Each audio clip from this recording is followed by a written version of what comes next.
যারা খামারে হাঁস পালন করি তারা কিন্তু প্রতিনিয়ত হাঁসগুলোকে সুস্থ স্বাভাবিক রাখার জন্য কিছু মেডিসিন ব্যবহার করি।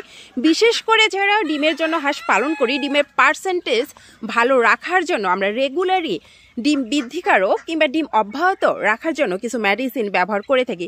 কিন্তু সেই মেডিসিনগুলো কিভাবে ব্যবহার করব, খাবারের সঙ্গে, পানির সঙ্গে, নাকি মুখে তুলে তুলে খাওয়াবো, এটা অনেকেই জানি না। অথচ আমরা কিন্তু বিভিন্ন ভিডিওতে আপনাদেরকে প্র্যাকটিক্যালি দেখানোর চেষ্টা করি, প্র্যাকটিক্যালি বলার চেষ্টা করি যে কোন মেডিসিন কখন দিবেন, সপ্তাহে কোন মেডিসিন কতদিন পর পর দিবেন, কত বেলা দিবেন, সব কিছু আমরা শেয়ার করি। তারপরেও আমি যেহেতু আপনাদেরকে বলেছি যে বিভিন্ন ভিডিওর বিষয়ের ওপর ভিত্তি করে আপনারা আপনাদের অজানা বিষয় সম্পর্কে জানতে পারেন, অজানা বিষয় সম্পর্কে প্রশ্ন করতে পারেন, আমি কিন্তু প্রত্যেক কমেন্টকারীর প্রশ্নের উত্তর দিয়ে থাকি। তো সেরকম দুটি প্রশ্নের উত্তর আজকে দিব। তো সেই দুটি প্রশ্নের উত্তর একটু লং করতে হবে কিংবা একটু দীর্ঘ হবে, তাই আমি ভিডিওর মাধ্যমে উত্তর দেওয়ার চেষ্টা করছি। তো প্রশ্ন দুটি হলো, একটা হচ্ছে আমি যে মেডিসিনগুলো রেগুলারই ব্যবহার করি সেগুলো খাবারের সঙ্গে দেই নাকি পানির সঙ্গে দেই। তো এগুলো যদি খাবার কিংবা পানির সঙ্গে দেই, এগুলো তো অপচয় হতে পারে। তো সেক্ষেত্রে খাবার কিংবা পানির সঙ্গে আমি দেই কেন, তো মুখে তুলে তুলে খাওয়ানো যাবে কিনা, এই প্রশ্নের উত্তর দিব। পাশাপাশি আরেকটা প্রশ্নের উত্তর দেবো। আমি অনেক ভিডিওতেই কিন্তু আপনাদেরকে বলেছি যে এই শীতের সময় হাঁসগুলোকে সকালবেলা পানিতে ছেড়ে দিবেন না, কারণ সকালে আবহাওয়াটা অনেক ঠান্ডা থাকে। তো 10টা থেকে 11টার মধ্যে যদি আপনারা পানিতে দেন তখন কিন্তু আবহাওয়া একটু হলেও স্বাভাবিক হয়, আর তখন যদি পানিতে দেন তেমন কোনো সমস্যা হবে না, অর্থাৎ ঠান্ডার সমস্যাটা হবে না। তো সেখানে একজন ভাই কমেন্ট করেছে যে আপনাকে কে বলেছে যে সকালবেলা পানিতে ছাড়লে হাঁসের ঠান্ডা লাগে, হাঁসের স্বাভাবিক তাপমাত্রা কত আপনি কি জানেন? তো সেই ভাইয়ের উদ্দেশ্যে আমি বলেছিলাম যে ভাই আমি জানি, আর আমার যারা সাবস্ক্রাইবার কিংবা আমার যারা ভাই বোনেরা আছে তারাও জানেন। তো আপনি জানেন কি না সেটা জানেন, আর আপনি কি জানেন আমাকে কমেন্টের মাধ্যমে জানিয়ে দেন। তো এখনও আমি রিপ্লাই পাইনি। আমি এটা বুঝতে পারলাম যে সেই ভাই হাঁসের স্বাভাবিক তাপমাত্রা কত সেটা জানেন না। তো এজন্য আমি ভিডিওর মাধ্যমে সেই ভাই কিংবা যাদের এই প্রশ্নগুলো আছে তাদের যেন প্রশ্নের উত্তরটা দিতে পারি, এজন্য ভিডিওর মাধ্যমে আলোচনা করার চেষ্টা করছি। তো সর্বপ্রথম সেই ভাইকে আমি উত্তর দিচ্ছি। আমি যেটা জানি, আমার যদি ভুল হয়, আপনারা যারা অভিজ্ঞ খামারি ভাই বোনেরা আছেন তারা অবশ্যই আমাকে সংশোধন করে দিবেন, কারণ ভুলের ঊর্ধ্বে কেউ না। আর আমি আমার খামারের যে অভিজ্ঞতা সেটা আমার খামারি ভাই বোনদের সঙ্গে শেয়ার করি, যাতে করে তারা উপকৃত হয়। আমি এমন কোনো ইনফরমেশন দিতে চাই না কিংবা এমন কোনো তথ্য আপনাদের সঙ্গে শেয়ার করতে চাই না যে তথ্যগুলো থেকে আপনারা ক্ষতিগ্রস্ত হন কিংবা যে তথ্যগুলো আপনাদের খামারে কাজে লাগিয়ে কোনো উপকৃত আপনারা না হন। আর এই ভিডিওটা একটু বেশি করে শেয়ার করে দিবেন, যাতে করে সেই ভাইয়ের কাছে এই ভিডিওটা পৌঁছে যায় এবং এই ভাই যেন এই ইনফরমেশনগুলো জানতে পারে। প্রত্যেক খামারি ভাই বোনদের কাছে আমার রিকোয়েস্ট থাকবে প্রত্যেকে এই ভিডিওটা শেয়ার করে দিবেন এবং কারা কারা শেয়ার করছেন অবশ্যই আমাকে জানাবেন। তো আমি যেটা জানি যে হাঁসের স্বাভাবিক তাপমাত্রা 107 থেকে 108, ম্যাক্সিমাম 107.5 থাকে।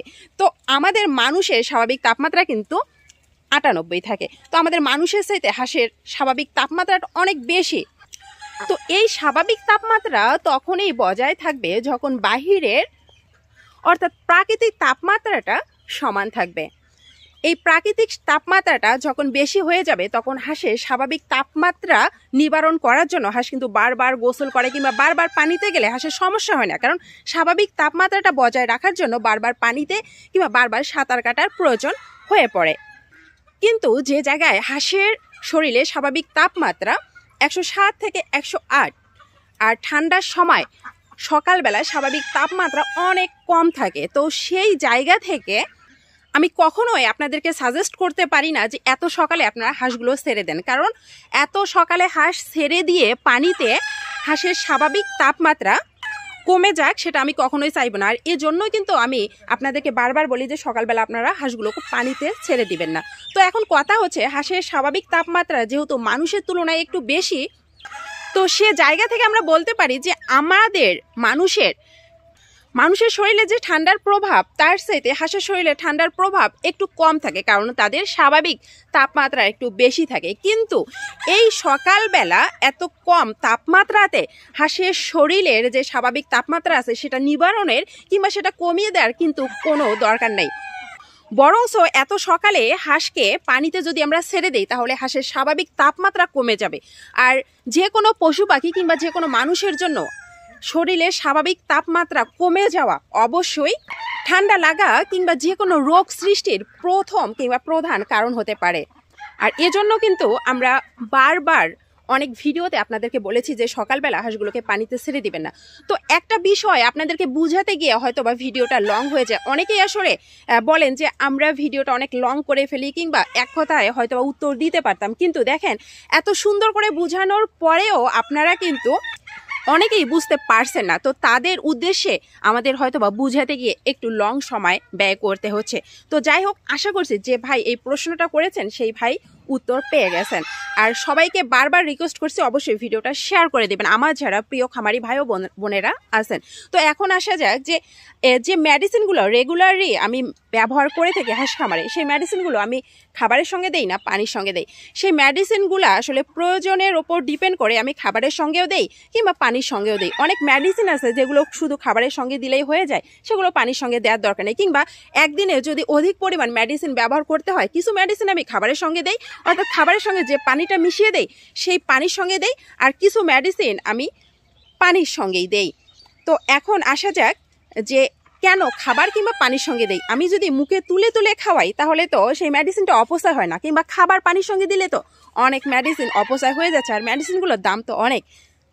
আপনারা যারা অভিজ্ঞ হাঁস খামারি আছেন তারা কিন্তু জানেন যে ডিমের হাঁসকে আপনি যদি এক জায়গা থেকে অন্য জায়গায় স্থানান্তর করেন তাহলে ডিম কমে যায়। কারণ যে কোনো প্রকার স্ট্রেস, যে কোনো প্রকার ঝুঁকে তাদের ডিমের জন্য খারাপ দিক বয়ে আনতে পারে, অর্থাৎ ডিমের পার্সেন্টেজ কমে যায়।